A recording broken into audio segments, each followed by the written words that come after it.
तुम्ही बघू शकता छान असे आपले बेसनचे लाडू इथे रेडी झालेले आहेत। नमस्कार मंडळी, खव्यांच्या दुनियेत तुमचं पुन्हा एकदा नव्याने स्वागत आहे। आज आपण बनवणार आहे बेसनचे लाडू। बेसनचे लाडू बनवण्यासाठी मी इकडे घेतलेले आहे बेसन तुम्हाला जेवढं प्रमाण लागेल तेवढं तुम्ही घेऊ शकता। त्याच्यासाठी मी घेतलेले इथे बदाम, वेलची, काजू, इकडे तूप घेतलंय आणि ते साखर आहे। साखर आपल्याला मिक्सरमध्ये बारीक करून घ्यायची आहे। जर तुमच्याकडे पिठी साखर असेल तर ठीक आहे, नसेल तर तुम्ही मिक्सरला वाटून घेऊ शकता।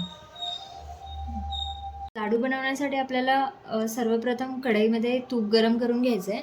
त्याच्यामध्ये आपल्याला बेसन भाजून घ्यायचं आहे। आपण तूप गरम करून घेतलेलं आहे, तर आता आपल्याला हे बेसन छान असं भाजून घ्यायचं आहे। तुम्ही जेवढं छान बेसन भाजाल तेवढे आपले लाडू छान टेस्टी होतात।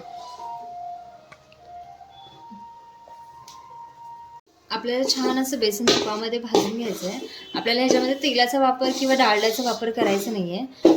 जर तुम्ही डाळड्याचा वापर केला तर लाडू ते असं तोंडामध्ये चिकटतात, त्यामुळे आपल्याला जास्तीत जास्त तुपाचा वापर करून बेसन छान असं भाजून घ्यायचं आहे। जसं की मला कमेंट पण आली होती की बेसनच्या लाडूची रेसिपी, सो त्याच्यामुळे मी आज बेसन लाडू बनवते। तुम्हाला असेच नवनवीन व्हिडिओ हवे असतील तर तुम्ही मला कमेंट करून सांगू शकता। तुम्हाला जी रेसिपी हवी असेल ती कमेंट करा, मी नक्कीच प्रयत्न करेल तुम्हाला ती रेसिपी करायचा। तुम्ही बघू शकता एक अर्धा ते पाऊण तास मी इथे बेसन भाजून घेतलंय। छान असं खमंग वास येईपर्यंत बेसन भाजायचं आपल्याला। अजून थोडा वेळ आपण भाजून घेऊया ह्याला, जेणेकरून आपले लाडू छान होतील। तुम्ही बघू शकता इथे मी साखर बारीक अशी वाटून घेतलेली आहे। साखरेसोबतच मी विलायची सुद्धा वाटून घेतलेली आहे। आणि आपल्याला जे लाडूमध्ये घालण्यासाठी इथे बदाम आणि काजू कट करून घेतलेले। तुम्ही बघू शकता इथे छान असं आपलं बेसन आपण भाजून घेतलंय ब्राऊन होईपर्यंत। इथे तुम्हाला दिसत असेल बेसनचा रंग पूर्णपणे बदललाय, खमंग असा वास येतो बेसनचा। आता आपल्याला हे बेसन छान असं थंडगार होईपर्यंत ठेवायचं बाजूला। मग नंतर आपल्याला साखर बेसन जेव्हा गरम गरम असतं तेव्हा टाकायची नाहीये। बेसन थंड झाल्यावर आपल्याला साखर ॲड करायची त्याच्यामध्ये।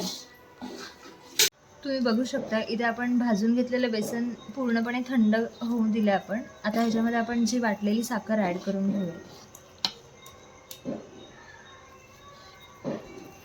जेवढं प्रमाण तुम्ही बेसन घ्याल तेवढ्याच प्रमाणात तुम्हाला साखर घ्यायची आहे।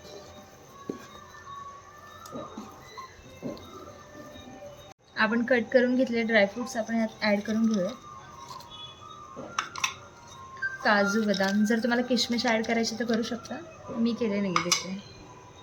अशा प्रकारे आपल्याला सर्व मिश्रण एकजीव करून घ्यायचे, जेणेकरून साखर त्याच्यामध्ये मिक्स झाली पाहिजे, साखर, ड्रायफ्रूट। अशा प्रकारे आपण आता मीडियम साईजचे लाडू करून घेऊयात। तुम्ही बघू शकता छान असे आपले बेसनचे लाडू इथे रेडी झालेले आहेत। तुम्ही पण नक्कीच ट्राय करून बघा। व्हिडिओ आवडला तर व्हिडिओला लाईक करा, शेअर करा आणि खव्यांच्या दुनियेला सबस्क्राईब करायला विसरू नका।